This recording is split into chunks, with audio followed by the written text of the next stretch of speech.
Hello दोस्तों, Prince RJ11 channel में आपका स्वागत है। और आज मैं आपको बताने वाला हूँ घातांक करणी के कुछ उपयोगी सूत्र हैं, उनको बताने वाला हूँ। तो घात के जो उपयोगी सूत्र काम में आते हैं उनको मैं आपके सामने हल करके बताऊंगा। देखो, मैं आपके सामने स्टार्टिंग से सॉल्व कर देता हूँ। तो सबसे पहले देख पाएंगे एक नंबर पर लिख दिया है मैंने कि ये उसका नियम है। आपके सामने मैं एक सूत्र लिखूंगा, तो देखो मैं आपके सामने एक सूत्र लिख देता हूँ। यहाँ पर मैं लिखने की कोशिश करूंगा A पे M गुणा A पर N गुणा A पर 1। ये है घातांकीय गुणनफल। इसको कैसे सॉल्व करेंगे मैं आपके सामने यहाँ पर इसके नीचे ही दिखा देता हूँ। तो इसको कैसे सॉल्व करेंगे ये आप देखिए। अगर आधार समान है तो आपके सामने ये भी मैं लिख देता हूँ, आधार समान हो तो गुणा में घातों का क्या होता है, जुड़ जाती हैं। गुणा में घात जुड़ जाती हैं। तो ये आपके सामने मैं देख रहा हूं। तो देखेंगे ये आपके आधार सभी के समान हैं। आप यहां देख रहे हैं आधार समान है तो गुणा में घात जुड़ जाएंगी। तो ये क्या हो जाएंगी, A कोष्टक M plus N plus 1 और जो भी और सामने डॉट डॉट डॉट जो होती तो उसको भी जोड़ देते। तो ये आपके सामने देखो मैंने ये सॉल्व कर दिया। ये घातांकीय गुणनफल, जो घातांकीय गुणनफल होते हैं, जैसे आपके सामने में कोई भी एक्सप्लेन करने के लिए आपके सामने में डिजिट ले लेता हूँ। आपके सामने में अभी डिजिट लेने वाला हूँ। x पर 2 गुणा x पर 5 गुणा x पर 3 गुणा x पर 6। तो ये देखिए यहाँ पर आधार समान है तो फिर क्या करेंगे अपन, तो आधार समान होने हुआ है यहाँ पर, तो फिर अपन सामने हल करेंगे तो क्या होगा, ये x लगाएंगे और उसके बाद घातों को जोड़ देंगे। तो 2 प्लस 5 प्लस 3 प्लस 6, तो इनको जो भी जोड़ के आएगा इस पर तो 2 5 7 और 3 10 6 16 हो गया। तो इसका आ गया x पे घात 16। तो आप देख पाएंगे यहाँ इसका हो गया x पे घात 16। आपके सामने मैंने जो हल किया था इसका आंसर x पे घात 16 आ गया।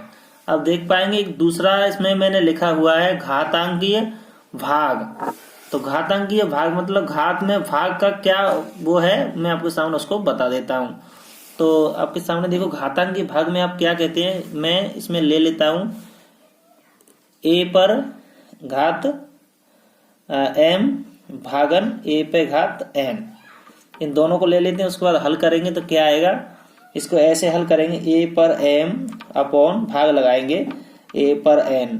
तो मैंने भाग लगा दिया। तो उसके बाद क्या होगा, यहाँ पर एक नियम रहता है, वो उसका नियम क्या है मैं उसको आपके सामने बता रहा हूं।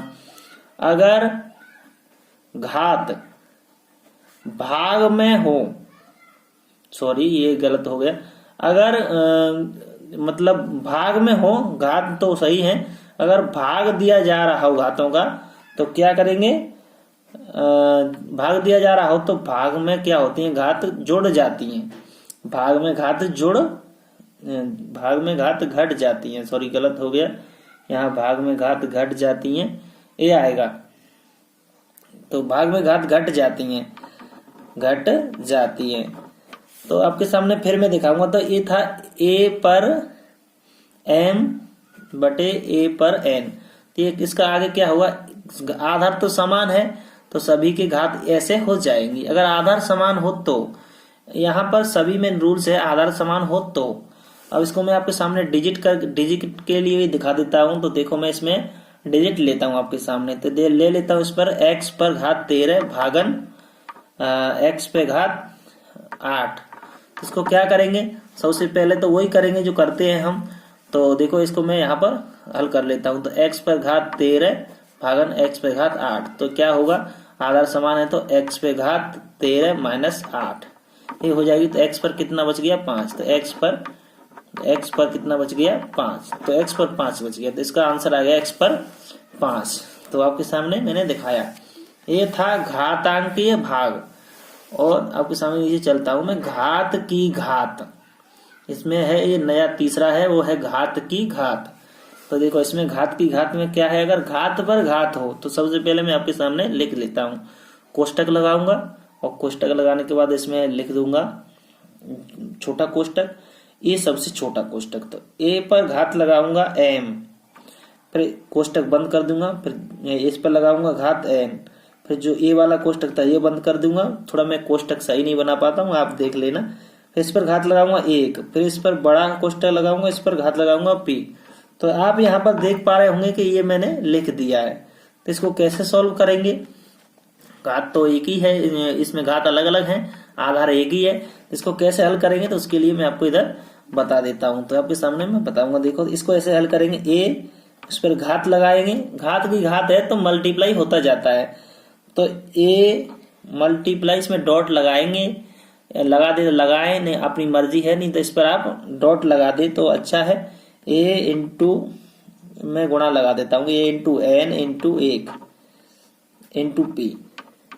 आपके सामने मैंने ये लगा दिया। तो आप देख पाएंगे, आपके सामने मैं अक्षर से लिख बता देता हूं। तो अक्षर ले लेता हूं मैं। तो यहां पर ले लूंगा मैं x पर 2 छोटा कोष्टक, उसके बाद बड़ा कोष्टक, कोष्टक के ऊपर भी घात लगानी है तो बड़ा कोष्टक बाद में आएगा। इस पर लगा देता हूँ घात 3, इस पर बड़ा बंद हो गया कोष्टक वे वाला।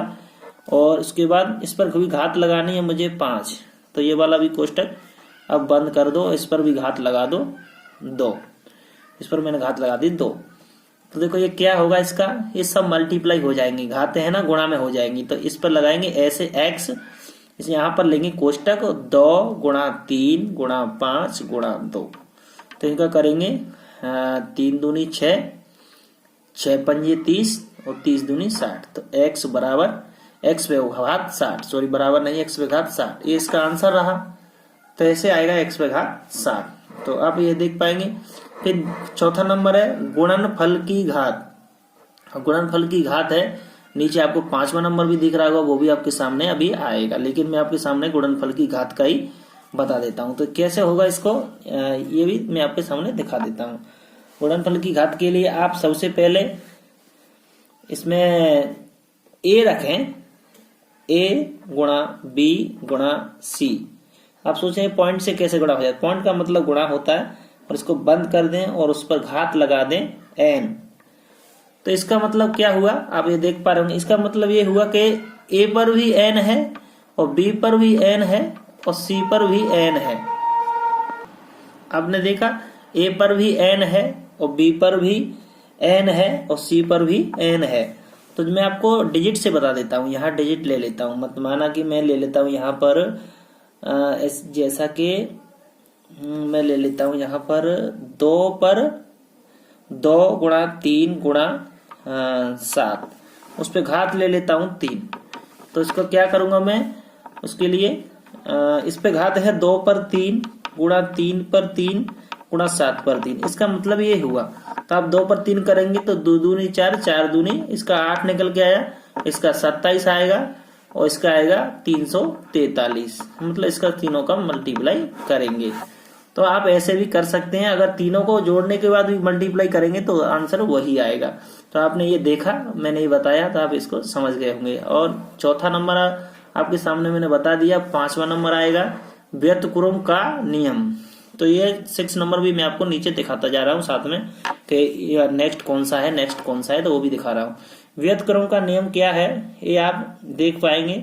माना कि आपके सामने घात a पर m है, तो इसको व्युत्क्रम किया जाए। व्युत्क्रम का मतलब होता है उल्टा, तो इस पर हो जाएगा a 1/a माइनस m। एक घात है जो माइनस में हो जाएगी, जैसा कि मैं आपके सामने डिजिट से दिखा देता हूं, नहीं तो एक और दिखाऊं आपको। देखो एक और देख लीजिए। माना कि घात a पर 5 है, तो इसको क्या करेंगे, व्युत्क्रम करना हो तो इसका आ जाएगा 1/a माइनस 5। आपके सामने मैंने ये भी दिखाया, इस पर ऐसे आ जाता है, तो ये भी हो जाएगा।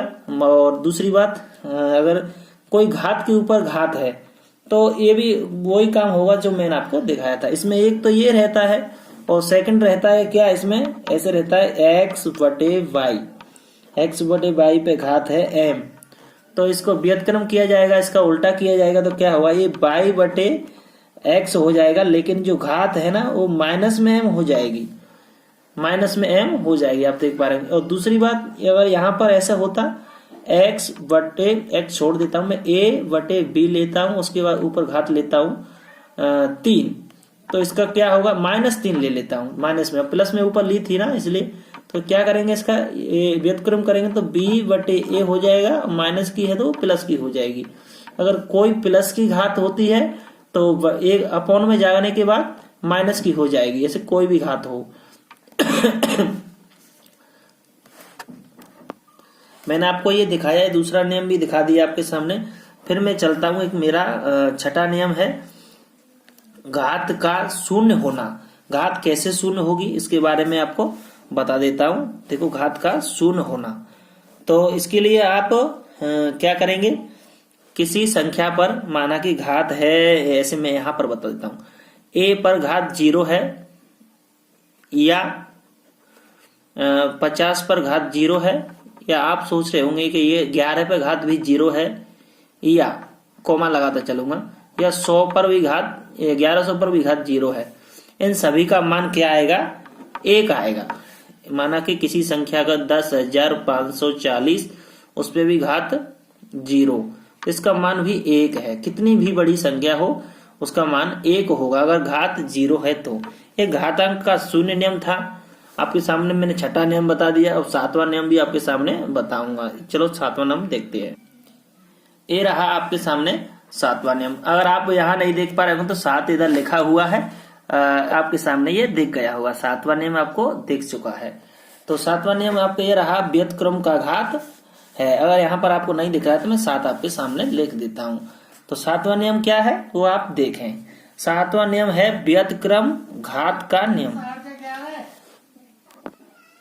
सातवें नियम में क्या होता है, अगर घात a पर n बराबर b हो तो क्या होगा, तो ये आपके मैं दिखाने चाहूंगा दोबारा से। a बराबर व्युत्क्रम हो जाएगा घात का, मतलब जो b है वो तो वही रहेगा, घात हो जाएगी उल्टी। तो उल्टी घात करने के लिए एक के बटे में चली जाती है। ऐसे हो गया, जैसा कि आपके सामने फिर दिखाऊंगा। अगर x पर घात 3 बराबर 5 हो तो इसमें जो घात है वो उल्टी हो जाती है। तो देखो फिर क्या होगा, यहाँ पर x रहेगा, बराबर में 5 है तो इस पर घात उल्टी हो जाएगी। तो ये आपके सामने मैंने बताया। घात उल्टी होती है मतलब व्युत्क्रम घात, घात का उल्टा होना, ये मैंने बता दिया। आपने देखा भी। आपको अगर अच्छा लगा हो वीडियो, लाइक शेयर सब्सक्राइब करें। मेरे चैनल का नाम है PRINCE प्रिंस RJ 11। लिंक मैं डिस्क्रिप्शन में दे रहा हूं और आपको ऊपर भी मिल चुकी है। आप वीडियो देखा है आपने, आपको पसंद भी आया होगा। धन्यवाद।